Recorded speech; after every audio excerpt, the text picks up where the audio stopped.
Hello students, आपका स्वागत है हमारे इस गुरुकुल धाम ऐप पर। आज हम पढ़ने वाले हैं भारत के भौतिक प्रदेश।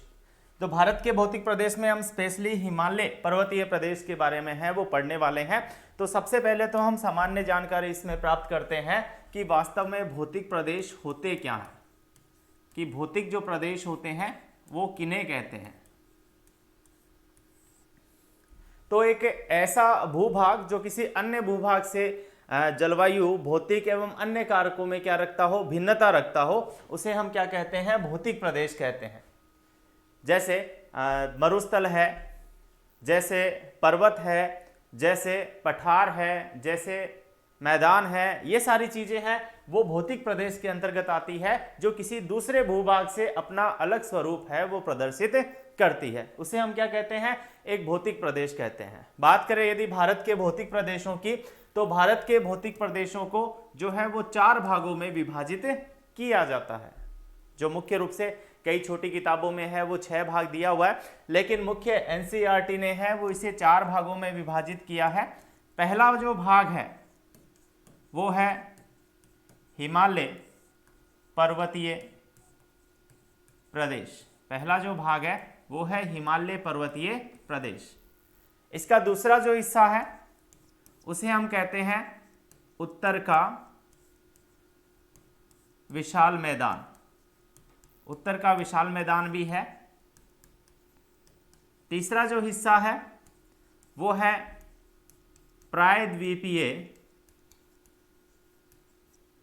पठार।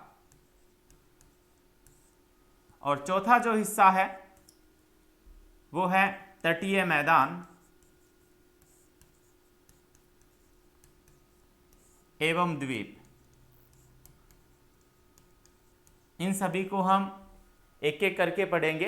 हालांकि क्या है, छोटी जो किताबें हैं जो 8th स्टैंडर्ड से नीचे की है उसमें जो ये हैं यानी तटीय मैदान और द्वीप है वो अलग अलग दिए हुए हैं, और उत्तर के विशाल के मैदान जो है उसके साथ एक चीज और दी हुई है इन 4 भागों में, वो है थार का मरुस्थल। लेकिन उन किताबों में अलग दिया हुआ है, ऐसे 6 होते हैं। लेकिन हमें एनसीईआरटी के अकॉर्डिंग यदि हमारे पास प्रश्न आता है कि भारत के भौतिक भागों को कितने भाग के अंतर्गत बांटा गया है, तो आपको याद रखना है 4 में। अब ये 4 कैसे हैं, मैं आपको इनको मैप पे है वो बता देता हूं ताकि थोड़ा हमें आइडिया रहे।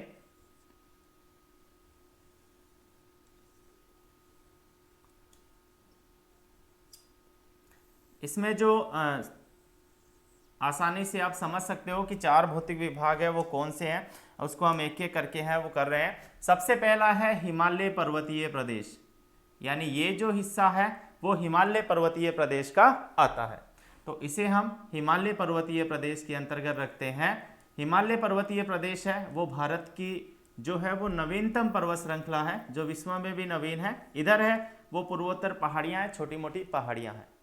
दूसरा जो हिस्सा आता है वो आता है उत्तर का विशाल मैदान। ये जो हिस्सा है उसे हम उत्तर के विशाल मैदान के अंतर्गत है वो शामिल करते हैं। यहां पर उत्तर का विशाल मैदान है जो कि भारत का सबसे उपजाऊ भूभाग है, जिसके अंदर हमारा राजस्थान आता है, पंजाब है, हरियाणा का कुछ भाग आता है, उत्तर प्रदेश आता है, बिहार आता है, यानी ऐसे जो नदियों वाले प्रदेश हैं वो सारे इसी भाग के अंतर्गत शामिल हैं। नेक्स्ट, तीसरा जो है वो प्रायद्वीपीय पठार है। तो जो प्रायद्वीपीय पठार है भारत का भौतिक विभाग वो है यहाँ, ये दोनों भाग है वो दक्षिण तक जाते हैं और नीलगिरी की पहाड़ियों पर समाप्त होते हैं। तो ये जो है उसे प्रायद्वीपीय पठार के नाम से जाना जाता है, तीसरा भौतिक विभाग। तो ये प्रायद्वीपीय पठार के नाम से जाना जाता है। नेक्स्ट हमारे पास बचा है तटीय मैदान और द्वीप समूह। इसके अंदर क्या है, जो ये तट के पास वाले हिस्से हैं, तट के पास वाले जो हिस्से हैं उन्हें हम तटीय मैदान की श्रेणी के अंतर्गत शामिल करेंगे।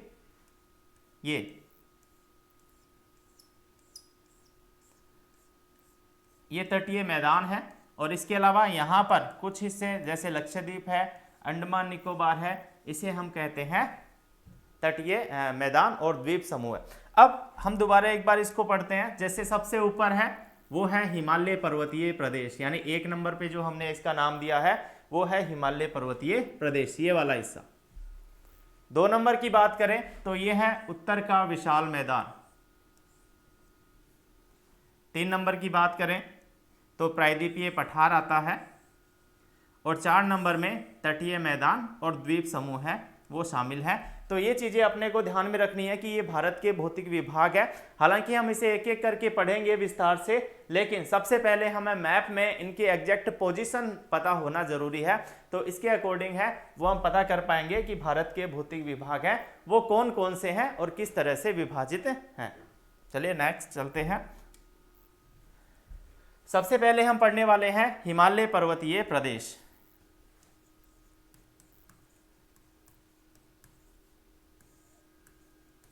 हिमालय पर्वतीय प्रदेश, सारी चीज़ें हम मैप से ही पढ़ेंगे। मैप से पढ़ना है वो काफ़ी सरल होता है, सुविधाजनक होता है और हमें काफ़ी समय तक याद रहता है। तो मैप हम सिर्फ हिमालय की तरफ का ही मैप बना लेते हैं। उसमें देखना स्टूडेंट्स थोड़ा ध्यान से, सारी चीज़ें हैं वो हमें इसमें ध्यान रखते हुए चलनी है।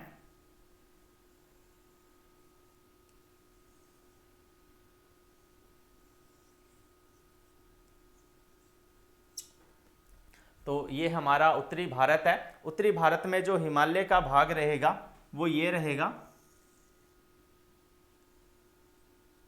इधर वाला जो उत्तरी हिस्सा है उसे हिमालय की श्रेणी के अंतर्गत है, वो हम रखेंगे। तो सबसे पहले हिमालय पर्वतीय प्रदेश, तो इसके संदर्भ में पहला तथ्य है कि यह एक नवीनतम पर्वत श्रृंखला है। हिमालय जो है वो एक नवीनतम पर्वत श्रृंखला है, सबसे पहले इसकी विशेषता है नवीनतम पर्वत श्रृंखला।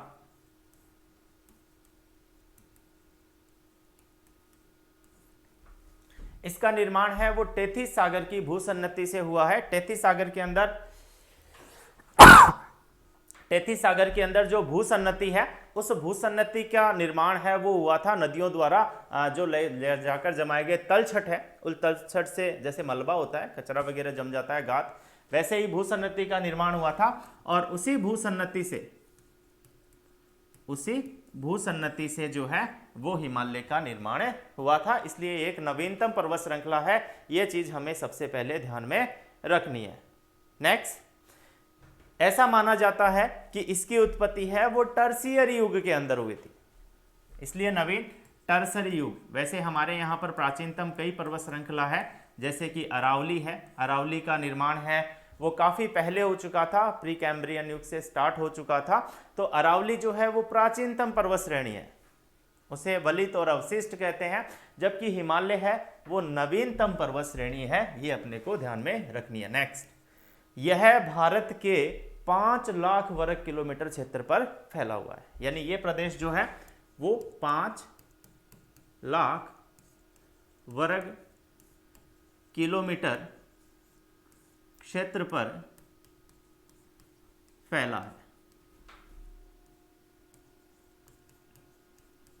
तो कभी कभार पूछा जा सकता है कि हिमालय का एरिया कितना है, तो 5 लाख वर्ग किलोमीटर जो है वो इसका एरिया है, ये हमें ध्यान में रखना है। नेक्स्ट, यह जो यहां से स्टार्ट होता है, यहां से जहां से इसका भाग है वो स्टार्ट होता है, इस भाग में है पामीर की गांठ।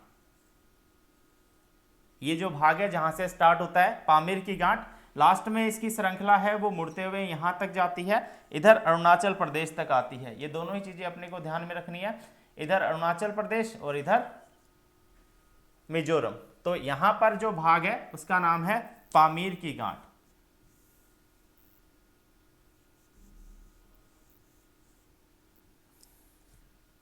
तो यहां पर पामीर की गांठ यहां से स्टार्ट होता है और यहां तक आता है मिजो पहाड़ियां, यानी ये मिजो पहाड़ियां हैं। और इधर जो है वो अरुणाचल प्रदेश का अंतिम छोर है, इधर याद रखना आपका अरुणाचल प्रदेश। तो इस श्रृंखला में ये फैला हुआ है। इस श्रृंखला के अंतर्गत ये तथ्य दिया जाता है कि इसके उत्तर से जो दक्षिण तक, यानी कि ये जो फैला हुआ है कौन सी दिशा से, यहाँ से स्टार्ट होता है, यानी कि ये कौन सी दिशा है, उत्तर पश्चिम। उत्तर पश्चिम से यहाँ तक जो फैला हुआ है दक्षिण पूर्व की ओर, ये जो स्थिति है ये जो स्थिति है ये लगभग 22 देशांतरों में फैली हुई है।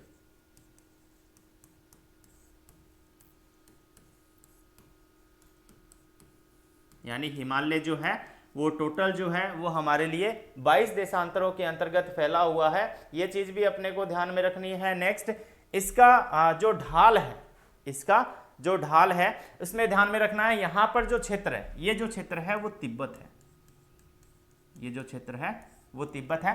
तो तिब्बत की ओर इसका ढाल है वो अलग है, जबकि हमारे भारत की ओर ढाल है वो अलग है। तिब्बत की ओर इसका जो ढाल है वो नतोदर है। नेक्स्ट, तिब्बत की ओर ढाल नतोदर है और हमारी ओर यानी भारत की ओर है वो उन्नतोदर है। ये चीज भी हमें ध्यान में रखनी है। यानी भारत की ओर जो है इसकी ऊंचाई वाली भाग है वो ज्यादा है और उधर है वो कम है, हिमालय है। इसके अंतर्गत नेक्स्ट चीजें हैं कि जो इसकी ऊंचाई है, एवरेज ऊंचाई है वो 6000 मीटर है। एवरेज ऊंचाई जो है वो 6000 मीटर है।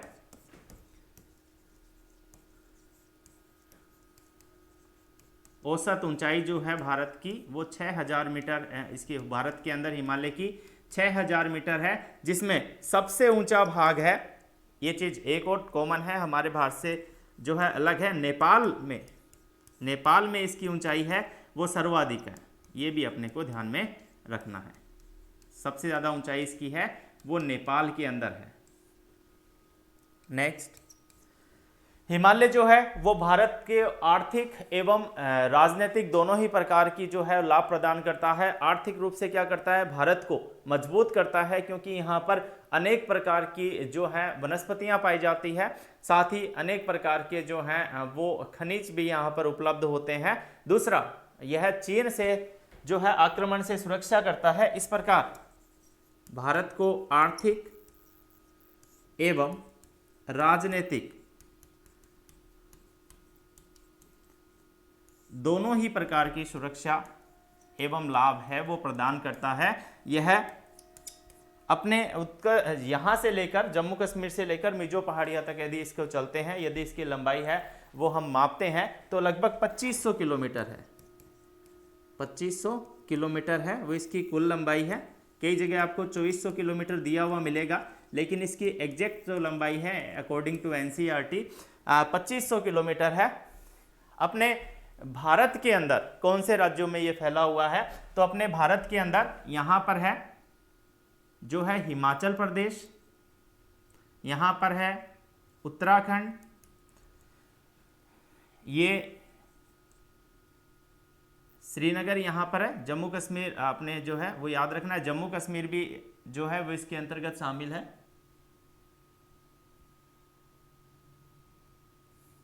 यहाँ पर जो है वो जम्मू कश्मीर अपने को याद रखना है कि भाई जम्मू कश्मीर भी इसके अंतर्गत शामिल होता है।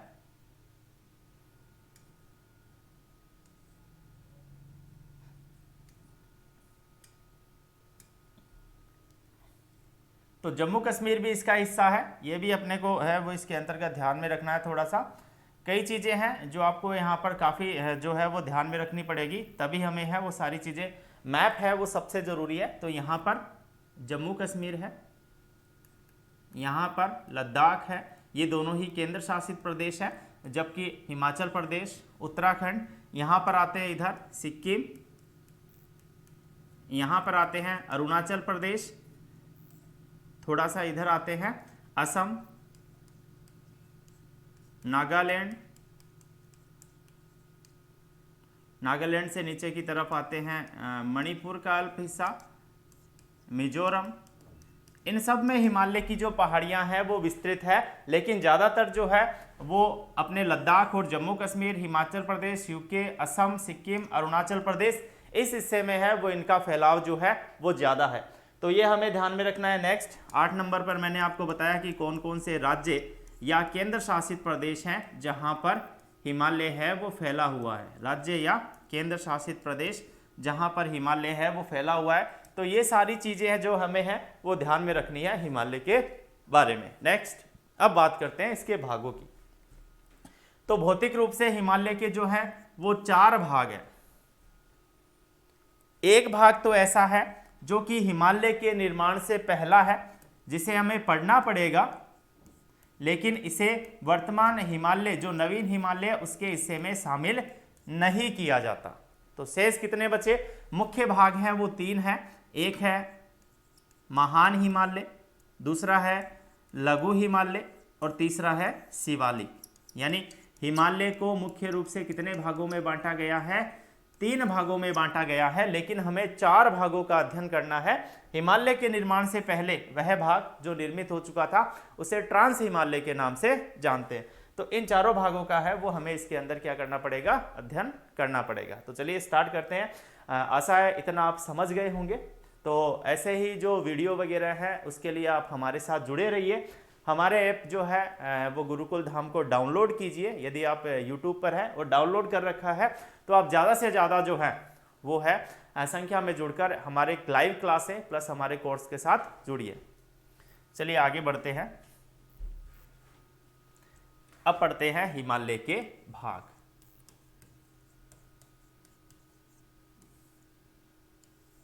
हिमालय के भाग 4 भाग मैंने आपको बता दिए हैं नाम। अब उसको हम पढ़ रहे हैं। 3 मुख्य भाग है, जबकि एक वह भाग है जिसका निर्माण है वो हिमालय से भी पहले हो चुका था। हम एक एक करके सभी को पढ़ेंगे, सभी हमारे लिए है वो महत्वपूर्ण है।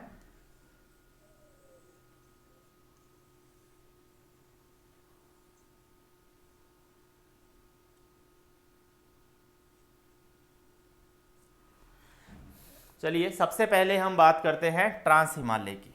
सबसे पहला हमारा भाग रहेगा ट्रांस हिमालय। मैं अभी आपको बता चुका था थोड़ी देर पहले ही कि ट्रांस हिमालय हिमालय का वह भाग है जिसका निर्माण जो है, ट्रांस हिमालय हिमालय का वह भाग है जिसका निर्माण है वह हिमालय से पहले हो चुका था। यानी कुछ इसे हिमालय का भाग मानते हैं, कुछ इसे नहीं मानते। यह सबसे उत्तरी हिस्सा है जिसके अंतर्गत जो ट्रांस हिमालय है वो इसके अंतर्गत फैलाव है। यानी ये जो सबसे उत्तरी भाग है जहां पर इसका फैलाव रहता है। तो ट्रांस हिमालय है वो भारत के जम्मू कश्मीर की तरफ या थोड़ा बहुत अरुणाचल प्रदेश में है। तो जम्मू कश्मीर के अंदर ये जो भाग है उसे ट्रांस हिमालय के नाम से जाना जाता है। ये भारत का जो हिमालय का सबसे उत्तरी हिस्सा है। ठीक है, ज्यादातर देख रहे हैं आप भारत में इसका कम भाग है। ज्यादातर कहां पर है? तिब्बत में है, इसलिए इसको तिब्बत हिमालय भी कहते हैं। क्योंकि टैथिस सागर में सबसे पहले निर्माण है वो इसी का हुआ था, इसीलिए इसे टैथिस हिमालय भी कहते हैं। तो यहीं पर मैं आपको इसके बारे में बता देता हूं। ये अपना है ट्रांस हिमालय।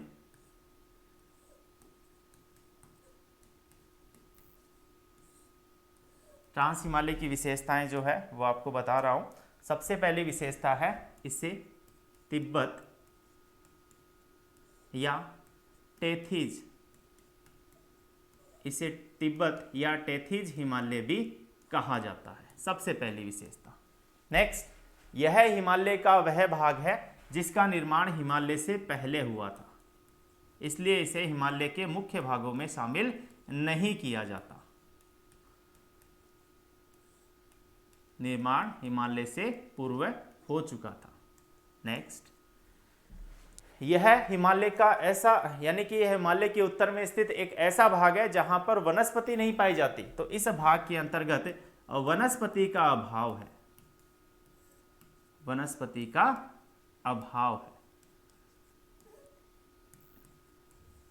यहां पर वनस्पति वगैरह है वो नहीं मिलती है, लेकिन कई जो बड़ी बड़ी नदियां हैं भारत की, उसका उद्गम यहीं से होता है। जब से भारत की सबसे महत्वपूर्ण नदी है सिंधु नदी है। सिंधु के अलावा यदि सिंधु नदी आती है, सिंधु के अलावा जो दूसरी बड़ी नदी आती है जैसे कि ब्रह्मपुत्र नदी है, इसके अलावा सतलज जो नदी है वो इसी भाग से निकलती है। यानी सिंधु,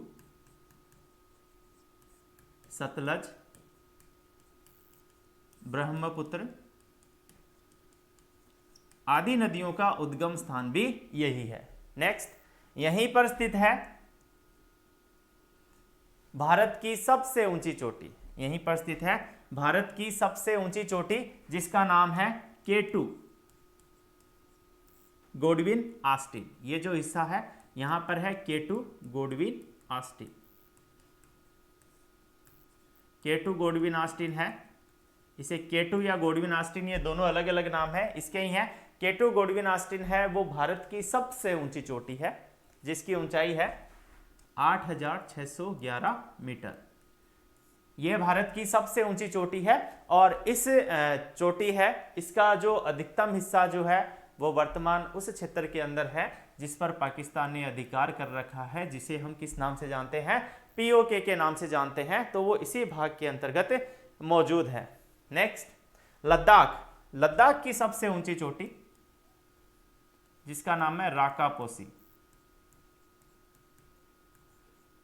यह हिमालय की या विश्व की सबसे ज्यादा ढाल वाली चोटी भी है, सबसे ज्यादा ढाल वाली चोटी भी है। तो उसके संदर्भ में भी हमें ध्यान में रखना है, राकापोसी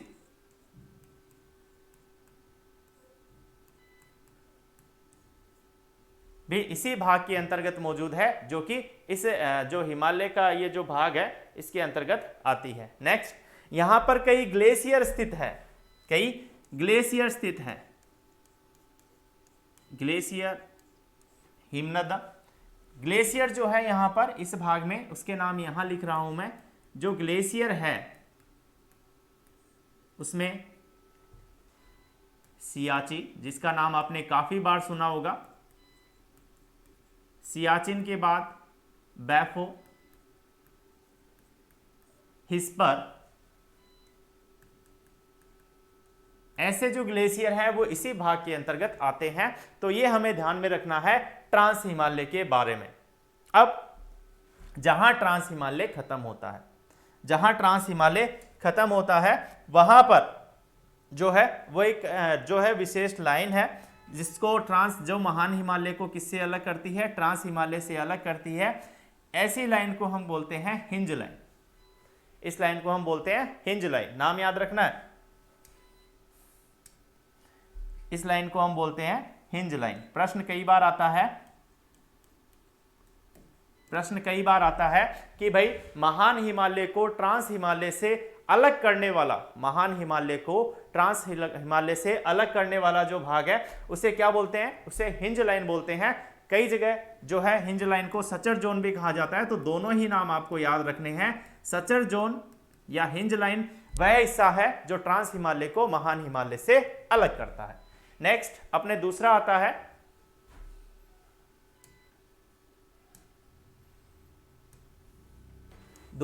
है वो है महान हिमालय।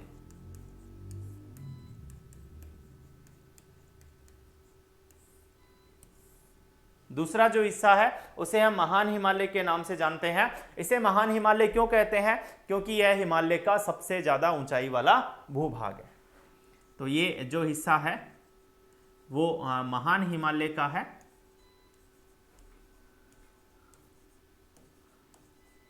यह जो हिस्सा है वह हिमालय का सर्वाधिक ऊंचाई वाला हिस्सा है। यानी ये जो हिस्सा चल रहा है, अपन महान हिमालय के बारे में पढ़ रहे हैं, ये जो हिस्सा है वो भारत का ही नहीं बल्कि विश्व का सर्वाधिक ऊंचाई वाला हिस्सा है। यहीं पर जो बड़ी बड़ी ऊंचाई पर्वत श्रेणियां हैं वो स्थित है। जैसे यहां पर बता रहा हूं आपको महान हिमालय के बारे में।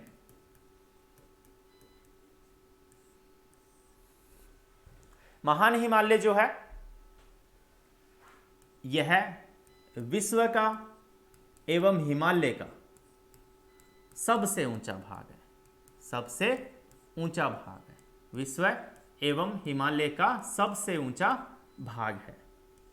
इसकी एवरेज ऊंचाई है वो 6100 मीटर है। एवरेज ऊंचाई जो है वो इसकी 6100 मीटर है। तो यह हिमालय का सबसे ज्यादा ऊंचाई वाला भाग है, इसीलिए इसे महान हिमालय, ग्रेट हिमालय, वृहद हिमालय आदि नामों से है वो जाना जाता है। इसे अलग अलग इन नामों के जो नाम से है वो जाना जाता है। ये चीज भी अपने को क्या रखनी है, इसके अंदर ध्यान में रखनी है।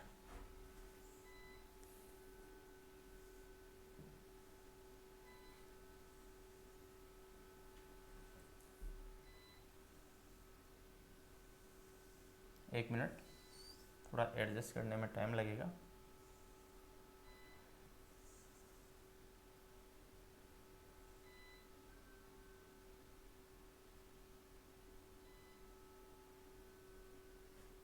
थोड़ा हाथ टच हो गया इसके।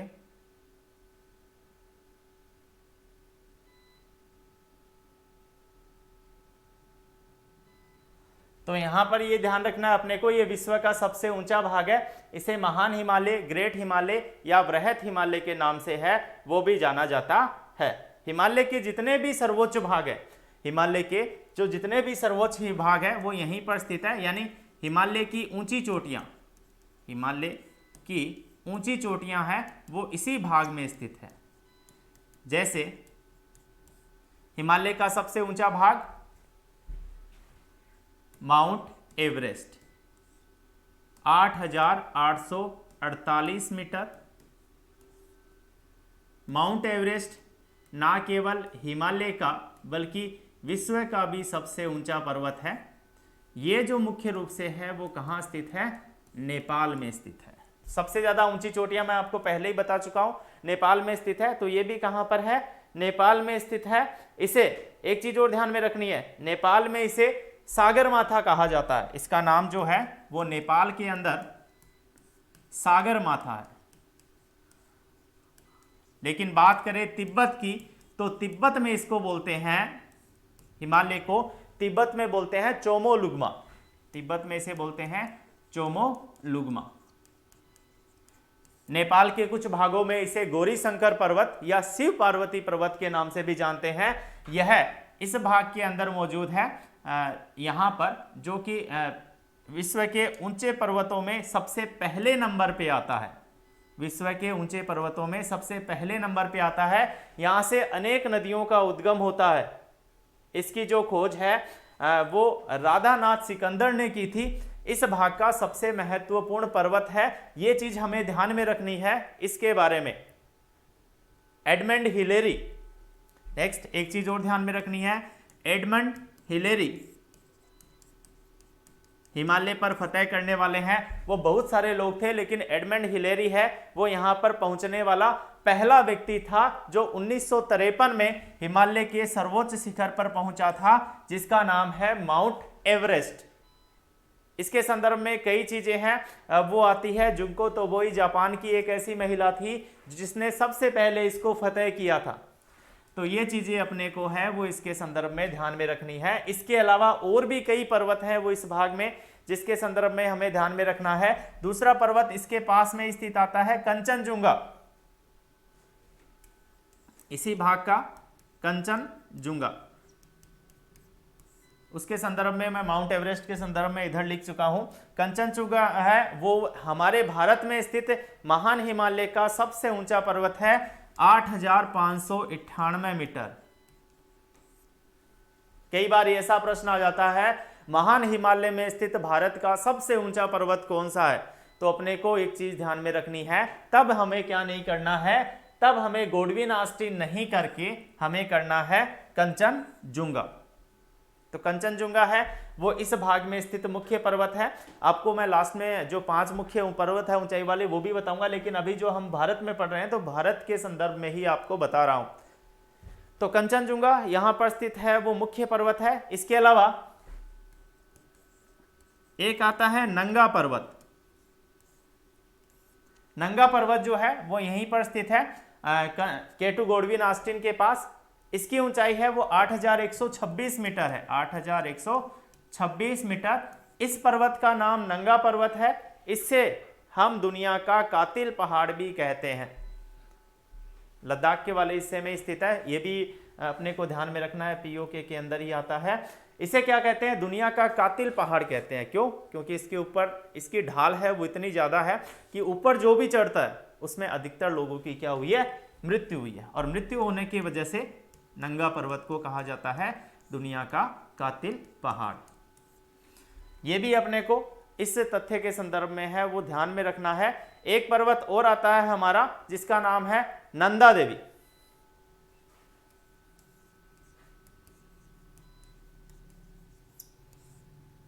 नंदा देवी पर्वत है वो उत्तराखंड में है। उत्तराखंड या उत्तरांचल दोनों ही नामों से जिसको जाना जाता है, नंदा देवी है वो स्थित है 7,817 मीटर ऊंचा है। यदि प्रश्न देखिए, अब मैं आपको भारत के 4 ऊंचे जो पर्वत है वो बता चुका हूं। सबसे ऊंचा पर्वत है भारत का केटू गौड़वी नास्ते। भारत का दूसरा ऊंचा पर्वत है, उसका नाम है कंचनजुंगा। तीसरा ऊंचा पर्वत है, उसका नाम है नंगा पर्वत। और चौथा ऊंचा पर्वत है, उसका नाम है नंदा देवी। ये 4 क्रम याद रखने हैं। लेकिन यदि पीओके वाले हिस्से को अलग रखा जाए, क्योंकि वो सेंसिटिव मामला चल रहा है, वो है तो भारत का हिस्सा और भारत के अंदर ही आएगा। लेकिन कई बार प्रश्न ऐसा पूछा जाए कि भारत का सबसे ऊंचा क्षेत्र जो कि पीओके के अंदर नहीं है, तो आपका उत्तर होगा कंचनजुंगा। इतना ही नहीं, एक बार तो आर्मी के एग्जाम में आया था, भारत का दूसरा सबसे ऊंचा पर्वत जो कि पीओके के अंदर नहीं स्थित है, यानी पीओके के अंदर स्थित है, उन पर्वतों को अलग रखना है। उसके बाद दूसरा ऊंचा पर्वत पूछा जाए तो हमारा उत्तर होता है नंदा देवी। तो ये चीजें हैं वो हमें ध्यान में रखनी है, कॉमन चीजें हैं। तो ये अपने को ध्यान में रखना है किसके संदर्भ में? महान हिमालय के संदर्भ में। यानी हम क्या पढ़ चुके हैं? ट्रांस हिमालय पढ़ चुके हैं और महान हिमालय है वो पढ़ चुके हैं। हम भारत के जो विश्व के ऊंचे पर्वत हैं वो पढ़ रहे हैं। तो ऊंचे पर्वतों में ये चीज अपने को ध्यान में रखनी है। तो विश्व के 4 ऊंचे पर्वत पढ़े जाएंगे। तो 4 पर्वत, ऊंचे पर्वत में सबसे पहले आएगा माउंट एवरेस्ट, दूसरे नंबर पर आएगा गोडविन ऑस्टिन, तीसरे नंबर पे आएगा धौलागिरी, चौथे नंबर पे आएगा मकालू। लेकिन भारत के यदि हम पूछें तो भारत के मैंने आपको सभी बताए हैं, उनकी तरह से अपने को याद रखना है। आशा ये आपको समझ में आ गया होगा। नेक्स्ट हम तीसरा जो पर्वत है वो पढ़ने वाले हैं, जिसका नाम है लघु हिमालय।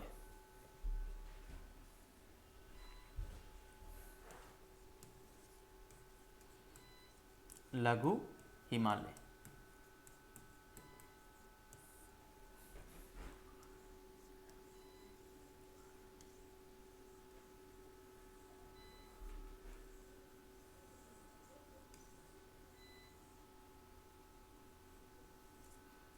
तो हम पढ़ रहे थे, जो पहला हिस्सा हमने पढ़ा था वो पढ़ा था ट्रांस हिमालय का। तो ट्रांस हिमालय है वो इस भाग के अंतर्गत हो गया था, जिसके बारे में हमने पढ़ लिया था।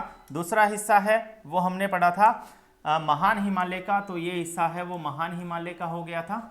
इसके अंदर हमने जो बीच का हिस्सा है उसे हमने नाम दिया था सचर जोन अथवा हिंज लाइन, ये नाम दिया था। अब हम पढ़ने वाले हैं लघु हिमालय के बारे में। तो लघु हिमालय है वो भी अलग होता है, किससे? महान हिमालय से अलग होता है। तो महान हिमालय से जो अलग होता है उस स्थान पर इसे किस नाम से जाना जाता है, या फिर इसका नाम क्या है? उसे बोलते हैं मैन सेंट्रल थ्रस्ट।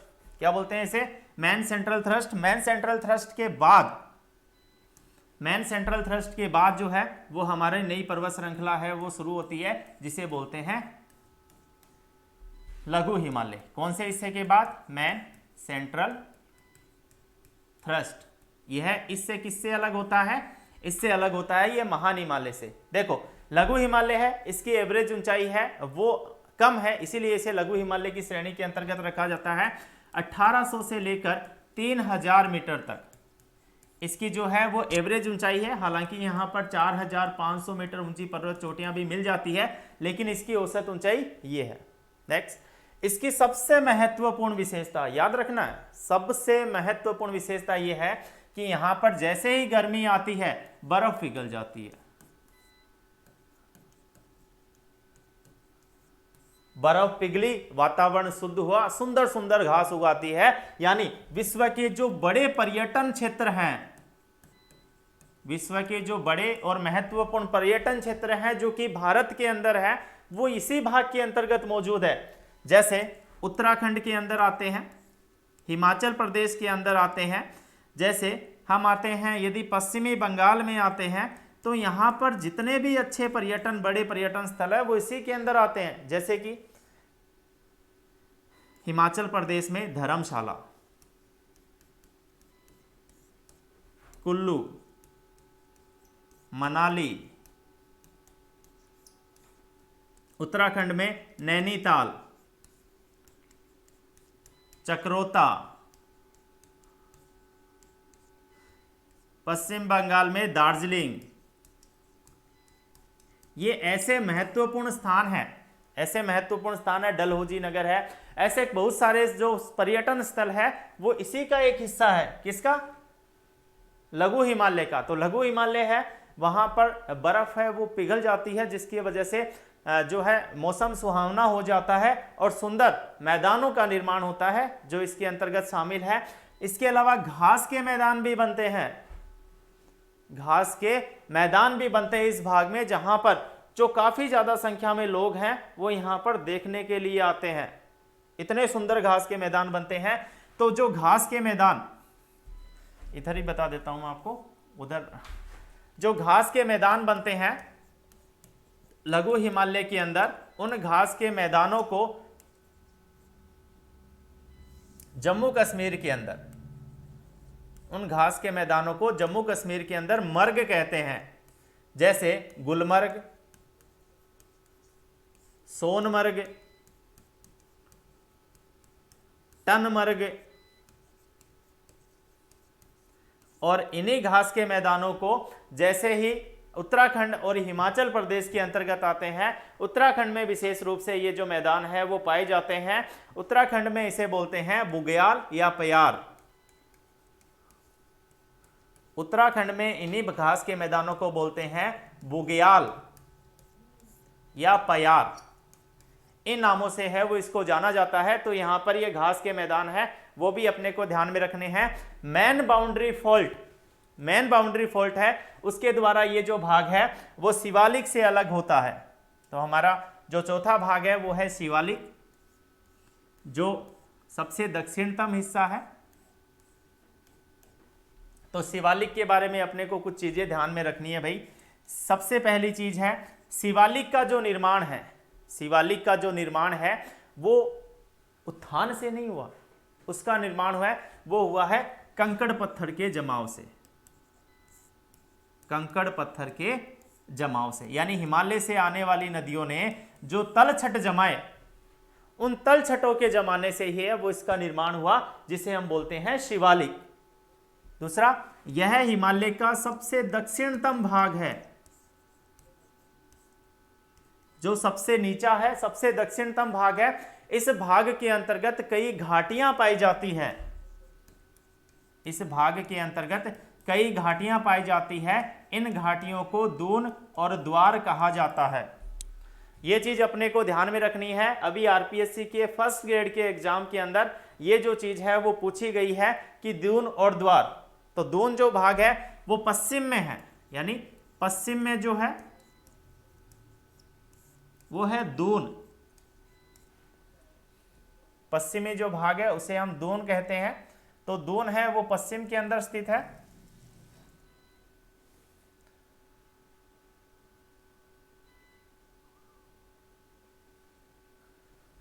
जबकि इसके पूर्वी भाग में उसे द्वार कहते हैं। हालांकि आरपीएससी में जो आया था उसके संदर्भ में ये आया था भाई, उसमें जो 11th क्लास की किताब है उसमें ये दिया गया है कि, ये पहले ये बता देता हूं, पूर्व में है उसे द्वार कहते हैं। दून जैसे कि देहरादून, पाटली दून, कोटली दून, और द्वार जैसे हरिद्वार। ये स्थलाकृतियां हैं वो ज्यादातर पाई जाती है जो है शिवालिक श्रेणी के अंतर्गत उत्तराखंड के अंतर। लेकिन इसमें यह माना गया था केवल कहां पाई जाती है, सिक्किम के अंदर, क्योंकि 11th क्लास की एनसीईआरटी की बुक में ऐसा दिया हुआ था। पूरे शिवालिक में ये ऐसी घाटियां पाई जाती है।